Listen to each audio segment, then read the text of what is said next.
ओम श्री गणेशाय नमः। अथ 17वां अध्याय।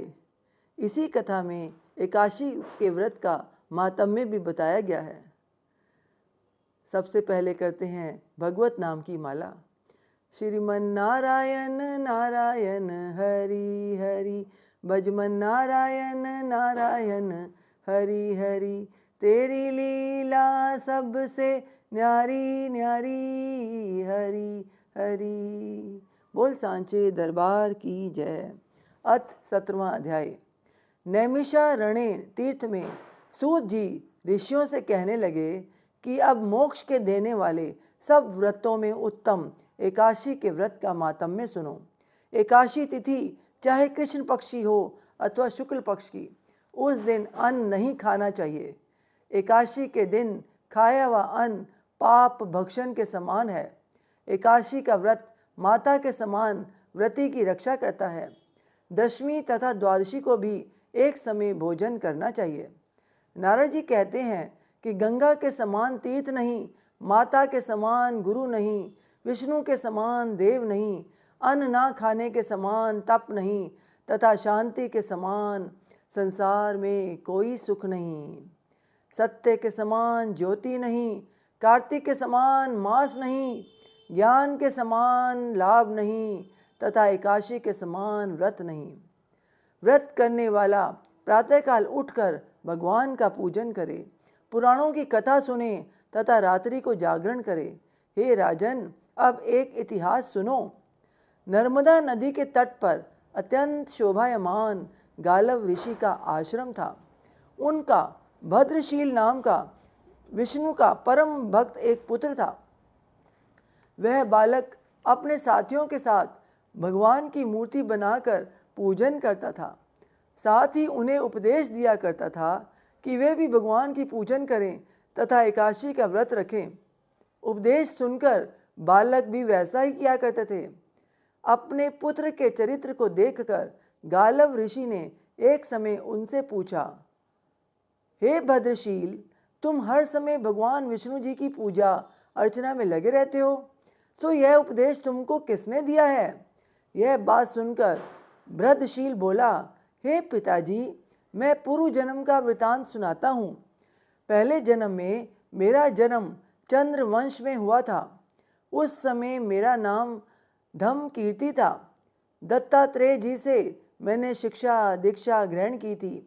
साथ ही 1000 वर्ष तक राज्य भी किया था। उस काल में मैंने धर्म तथा पुण्य के अनेक कर्म किए, परंतु दैववश बुरी संगति में फंसकर मैंने वेद मार्ग छोड़ दिया और पाखंड मार्ग पर चल पड़ा। मेरे दुराचरणों को देखकर प्रजा भी पाप कर्म करने लगी। इस तरह धर्मशास्त्रों के कथानुसार प्रजा के पाप का छठा भाग मुझको भी मिलने लगा। एक दिन शिकार खेलने के लिए मैं वन में गया। दिन भर भूखा प्यासा रहा, खाने पीने को कुछ भी नहीं मिला। जंगल में भटक जाने के कारण शाम को घूमता फिरता नर्मदा नदी के किनारे पर जा पहुंचा। उस दिन एकादशी का व्रत होने के कारण वहां पर एकत्रित अनेक वैष्णव भगवान का भजन कीर्तन कर रहे थे। हारा थका तथा भूखा प्यासा होने के कारण मैं भी रात भर वहीं पर पड़ा रहा और प्रातःकाल होते ही भूख प्यास से मेरे प्राण निकल गए। उसी समय यमराज के दूत आए और मुझको पापी समझकर मारते पीटते हुए यमराज के पास ले गए। वहां पर यमराज ने चित्रगुप्त से मेरे पाप पुण्य का लेखा जोखा मांगा। तब चित्रगुप्त ने विचार करके कहा कि यद्यपि यह महान पापी है, परंतु इसने एकादशी को व्रत किया है, एकादशी को व्रत किया था और उसी से इसके प्राण निकले हैं। इस कारण इसके समस्त पाप नष्ट हो गए हैं। यह सुनते ही यमराज तत्काल अपने सिंहासन से उठकर खड़े हो गए और हाथ जोड़कर नमस्कार करते हुए मुझसे बोले कि हमसे बड़ी भूल हुई है, आप हमें क्षमा करें। फिर अपने दूतों को धिक्कारते हुए कहने लगे कि जो व्यक्ति भगवान के नाम का स्मरण करता है अथवा सुनता है, उसको कभी हमारे पास मत लाना। जिसने अनजाने में भी एकादशी का व्रत किया हो, उसके समस्त पाप नष्ट हो जाते हैं और उसे हमारे पास आने की आवश्यकता नहीं पड़ती।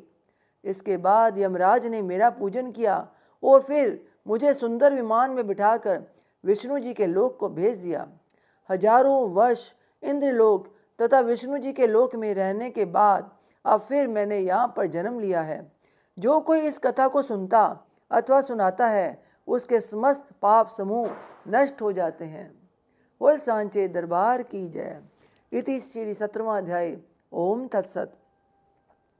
भगवत नाम की माला करते हैं, मन से, श्रद्धा से, पूरे भाव से विष्णु जी को साक्षात अपने सामने बिठाकर अपने मन में स्मरण कीजिए।